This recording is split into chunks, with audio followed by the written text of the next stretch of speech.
I don't know, I think that although the sonics of the song are very much a pop banger kind of vibe, I think that the lyrics are really quite personal and quite emotional, and I feel like the lyrics very much juxtapose the hyper pop production, and I think that's where the interest comes in for me.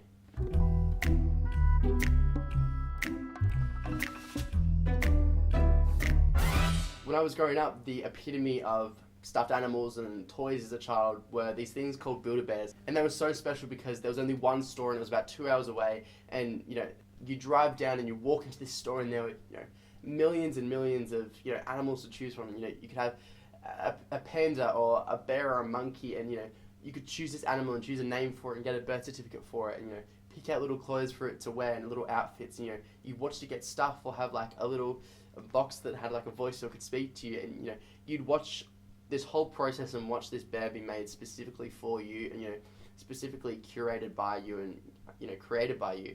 That I think it was such a cool and creative experience as a child that was really, really just like influential. But despite that, I'd completely forgotten about it until about a year ago when I wasn't feeling the best about myself, and I was struggling with my appearance a little bit. But when I started to think about myself as this Build-A-Bear and imagining that my parents had made me in that same way, they'd put in that extra stuffing, or they had crafted me in that same way and with that same kind of perfection and particularism, with that same kind of intention, it really started to change my outlook on my appearance and the way that I am. So yeah. Would Goldilocks like me, am I just right? How do you be as kind as moonlight? Do you know? Do you know?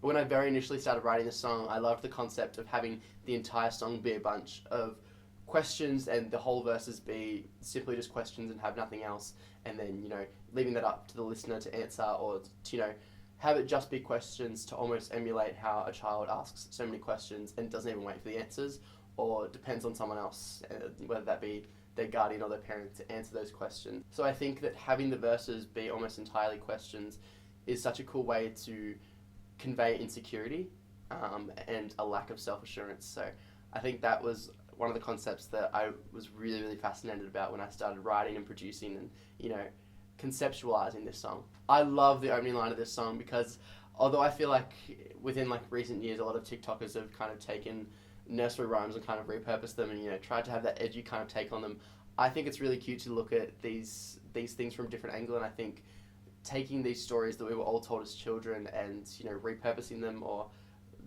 looking at them through a different light. But I had this idea because obviously Goldilocks is a story that we all grow up with, and it's such an interesting story about trying to find what's right for you. So I think having this line of "Would Goldilocks like me," it kind of encapsulates with my own romantic endeavours of am I good enough for this person instead of are they good enough for me. And I think that concept can apply to romantic situations or friendship situations or family. I think it's very broad but also very specific, and I think it's a very unique feeling that unfortunately a lot of us feel. Am I one of the lost boys bound for Neverland? If you ever heard me, would you understand? Can you fix me? Can you fix me? I think the interesting thing about this song is that it's gone through so many different revisions of lyrics and melodies and production, and I think it took a good year to get it to a place where I was finally happy with it and proud of it in a way where I could see it going out and have it be the first song that I ever put out.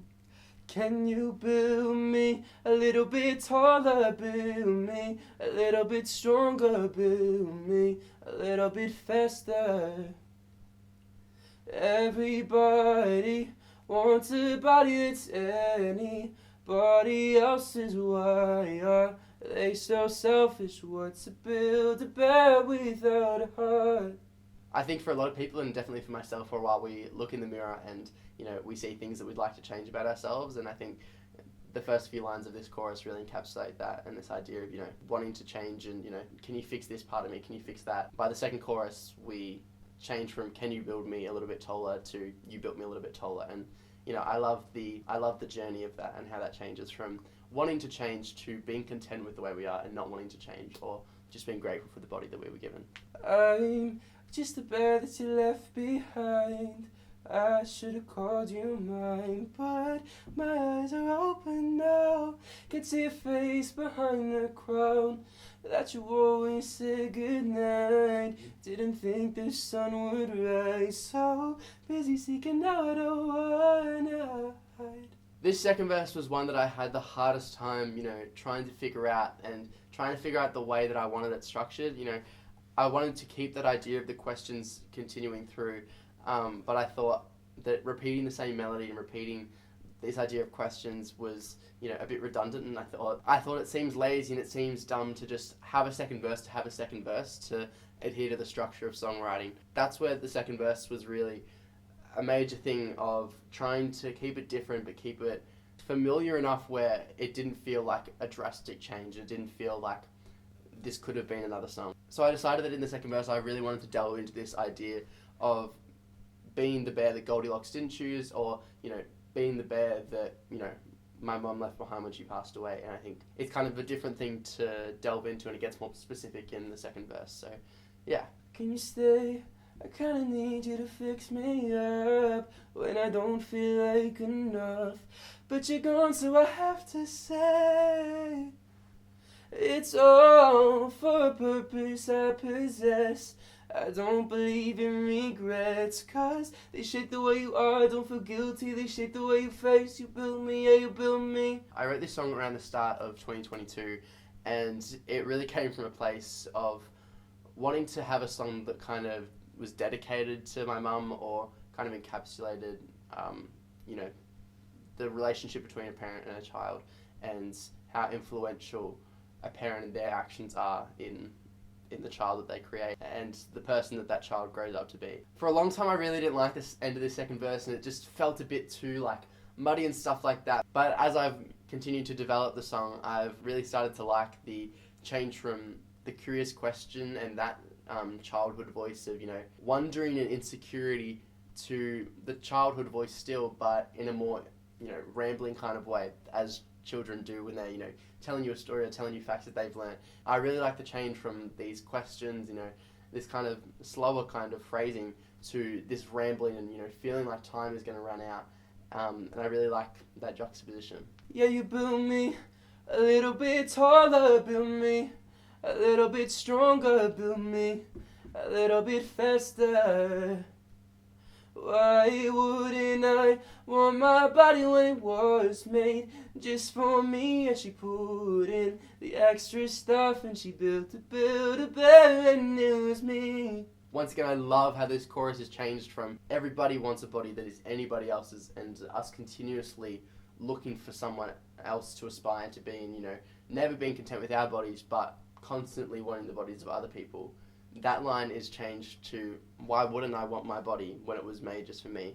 I think that's such a cool journey throughout the song, and I feel like this song is very much a journey and a before and after. So I think that's a really cool way of looking at it. Build me a little bit taller, build me a little bit stronger, build me a little bit faster. Why wouldn't I want my body when it was made just for me? And she put in the extra stuff, and she built a bear, and it was me. This line of she put in the extra stuff in, it, once again relates back to the concept of being this Build-A-Bear and being this teddy bear, but also just seeing it from the perspective of our parents of being well, this is the way that I was made, and these are the people that made me. I'm a product of them. I'm not a product of society's beauty standards. I'm not a failure of society's beauty standards making me. I'm simply a miracle of my parents' creations. I think that's a really cool way of looking at it. And I love the idea that the title of the song is both a verb and, the action of my parents making me, and, making me this certain way, they built a bear. But also the idea that I'm that Build-A-Bear, but please don't send me Build-A-Bear. But yeah, I feel like that's a really cool thing as well, and I feel like that's why it's the perfect title for this song.